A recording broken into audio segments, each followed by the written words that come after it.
Welcome to my channel. ಎಲ್ಲರಿಗೂ ನಮಸ್ತೆ. ನೋಡಿ, ಇವತ್ತು ಚಿಕನ್ನಲ್ಲಿ ಒಂದು 3 ಐಟಮ್ಸ್ ಮಾಡೋಣ ಅಂದ್ಕೊಂಡಿದ್ದೀನಿ. ಏನೇನಂದರೆ chicken gravy first, second chicken biryani, next chicken ಬಸ್ಸಾರು. ಇದು 3 ಹೇಗೆ ಮಾಡೋದು ಅಂತ ತೋರಿಸ್ತೀನಿ. ಮೊದಲನೇ ಪಾರ್ಟಲ್ಲಿ ನಿಮಗೆ ಚಿಕನ್ ಗ್ರೇವಿಗೆ ಹೇಗೆ ರೆಡಿ ಮಾಡೋದು ಅಂತ ತೋರಿಸ್ತೀನಿ ಬನ್ನಿ. ಎಲ್ಲದಕ್ಕೂ ಆ್ಯಸ್ ಇಟ್ ಈಸು ಚಿಕನ್ನು, ಪುದೀನ, ಕೊತ್ತಂಬರಿ, ಈರುಳ್ಳಿ, ಬೆಳ್ಳುಳ್ಳಿ, ಶುಂಠಿ, ಹಸಿಮೆಣ್ಸಿನ್ಕಾಯಿ, ಟೊಮೊಟೊ, ಕರ್ಬೇವಿನ ಸೊಪ್ಪು, ಚಕ್ಕೆ, ಲವಂಗ, ತೆಂಗಿನಕಾಯಿ, ಎಲ್ಲ ಚಿಕನ್ನು ಮಟನ್ ಮಾಡೋದಕ್ಕೂ ಸೇಮ್ ಮಸಾಲೆಗಳು ಬೇಕು. ಬಟ್ ನಾವು ಯಾವ್ಯಾವ ಥರ ಹಾಕ್ತೀವಿ, ಯಾವ ವಿಧಾನದಲ್ಲಿ ಮಾಡ್ತೀವಿ ಅನ್ನೋದ್ರ ಮೇಲೆ ಟೇಸ್ಟ್ಗಳು ಚೇಂಜ್ ಆಗುತ್ತೆ.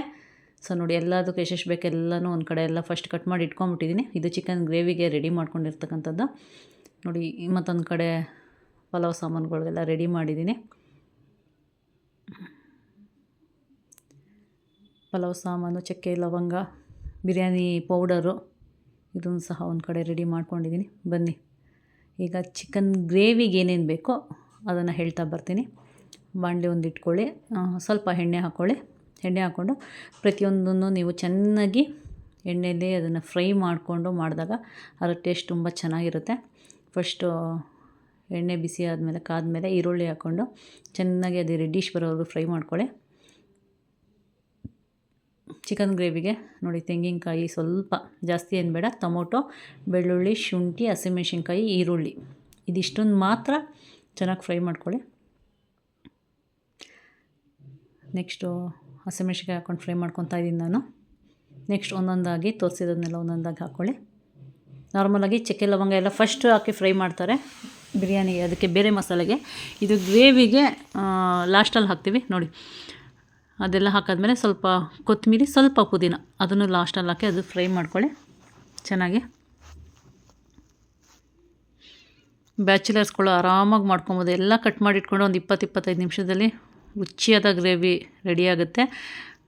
ನೀವು ವಾಟರ್ ಹಾಕೋ ಕ್ವಾಂಟಿಟಿ ಮೇಲೆ ಅದು ಸಾರ್ಗಾರು ಯೂಸ್ ಮಾಡ್ಬೋದು, ಚಪಾತಿ, ಇಡ್ಲಿ ಅದಕ್ಕೆಲ್ಲ ಗಟ್ಟಿಯಾಗಿ ಮಾಡ್ಕೊಂಡು ಅದಕ್ಕೂ ಯೂಸ್ ಮಾಡ್ಬೋದು. ಎಲ್ಲದಕ್ಕೂ ಕೂಡ ಚೆನ್ನಾಗಿರುತ್ತೆ. ಲಾಸ್ಟಲ್ಲಿ ಸ್ವಲ್ಪ ಚಕ್ಕೆ ಲವಂಗ ಹಾಕ್ಕೊಂಡು ಅದನ್ನು ಚೆನ್ನಾಗಿ ಫ್ರೈ ಮಾಡ್ಕೊಳ್ಳಿ.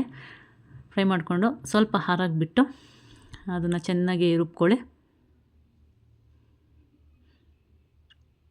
ನೋಡಿ, ಚೆನ್ನಾಗಿ ನುಣ್ಣಗೆ ರುಬ್ಕೊಂಡು ಮಸಾಲೆನ ಒಂದು ಕಡೆ ತೆಗೆದಿಟ್ಕೊಳ್ಳಿ.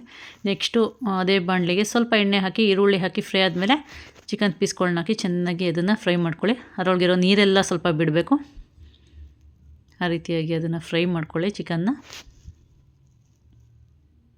ನೋಡಿ, ಸ್ವಲ್ಪ ಅರಿಶಿನ ಹಾಕ್ಕೊಂಡಿದ್ದೀನಿ. ಅರಿಶಿನ ಹಾಕಿ ಫ್ರೈ ಮಾಡ್ಕೊತಾ ಇದ್ದೀನಿ. ನೀರೆಲ್ಲ ಇನ್ನೂ ಇದಾಗಬೇಕು, ಒಣಗಬೇಕು, ನೀರೆಲ್ಲ ಹೋಗಬೇಕು. ಚೆನ್ನಾಗಿ ಫ್ರೈ ಆದಮೇಲೆ ನೋಡಿ, ಈ ಥರ ನೀರೆಲ್ಲ ಫ್ರೈ ಮಾಡ್ಕೊಳ್ಳಿ ಚೆನ್ನಾಗಿ. ಈ ಥರ ಇನ್ನು ನೀರಿದೆ ಸ್ವಲ್ಪ, ಅದೆಲ್ಲ ಬಾಣಲೆಲಿ ಹಿಂಡಿ ಆದಮೇಲೆ ಸ್ವಲ್ಪ ಉಪ್ಪು ಹಾಕ್ಕೊಳ್ಳಿ. ರುಚಿಗೆ ತಕ್ಕಷ್ಟು ಉಪ್ಪನ್ನ ಉಪ್ಪೆಲ್ಲ ಹಿಡೀಲಿ. ಸೊ ಮಸಾಲೆ ಹಾಕೋಕೆ ಮುಂಚೆನೇ ಸ್ವಲ್ಪ ಉಪ್ಪು ಹಾಕ್ಕೊಂಡು ಮತ್ತೊಂದು 2 ಮಿನಿಟ್ಸ್ ಫ್ರೈ ಮಾಡ್ಕೊಳ್ಳಿ. ನೆಕ್ಸ್ಟು ನಾವು ರುಬ್ಬಿರ್ತಕ್ಕಂತಹ ಮಸಾಲೆನೆಲ್ಲ ಹಾಕಿ ಮತ್ತೆಲ್ಲ ಒಂದ್ಸಲ ಮಿಕ್ಸ್ ಮಾಡಿ ನಮಗೆ ಯಾವ ಅದಕ್ಕೆ ಬೇಕೋ ಅದಕ್ಕೆ ನೀರನ್ನ ಮಿಕ್ಸ್ ಮಾಡಿ ನಾನು ಈ ಗ್ರೇವಿನ ಈ ಟೈಮು ಬಿರಿಯಾನಿ ಜೊತೆ ತಿನ್ನೋದಕ್ಕೆ ಅಂತ ಮಾಡ್ತಾಯಿದ್ದೀವಿ. ಸೊ ತುಂಬ ಗಟ್ಟಿನಿಲ್ಲ, ತುಂಬ ನೀರಾಗೂ ಇಲ್ಲ, ಎಲ್ಲ ಚೆನ್ನಾಗಿ ಒಂದು 10 ನಿಮಿಷ ನೋಡಿ ಬೆಂದಾದ್ಮೇಲೆ ಕಸ್ತೂರಿ ಮೇಥಿನ ಹಾಕ್ಕೊಳ್ಳಿ. ಸ್ವಲ್ಪ ಕುದಿಯೋಕೆ ಬಿಡಿ, ಒಂದು 10-20 ನಿಮಿಷ ಅಷ್ಟೇ. ಈಸಿಯಾದಂತಹ ಲಾಸ್ಟಲ್ಲಿ ಎಲ್ಲ ಆದಮೇಲೆ ನಿಂಬೆಹಣ್ಣು ಸ್ವಲ್ಪ ಹಾಕೊಂಡ್ಬಿಡಿ. ಟೇಸ್ಟಿಯಾಗಿರುತ್ತೆ. ಇಡ್ಲಿ, ದೋಸೆ, ಚಪಾತಿ, ರೈಸು, ಮುದ್ದೆ ಎಲ್ಲರೂ ಕೂಡ ಎಲ್ಲದಕ್ಕೂ ಕೂಡ ಚಿಕನ್ ಗ್ರೇವಿ ತುಂಬ ಚೆನ್ನಾಗಿರುತ್ತೆ. ಒಂದು ಚಿಕನ್ ಗ್ರೇವಿ ರೆಡಿ ಆಯಿತು. ಈಸಿಯಾಗಿ ಮಾಡ್ಬೋದು. ಬ್ಯಾಚುಲರ್ಗಳು ಸಹ ಆರಾಮಾಗಿ ಈಸಿಯಾಗಿ ಮಾಡ್ಕೊಬೋದು.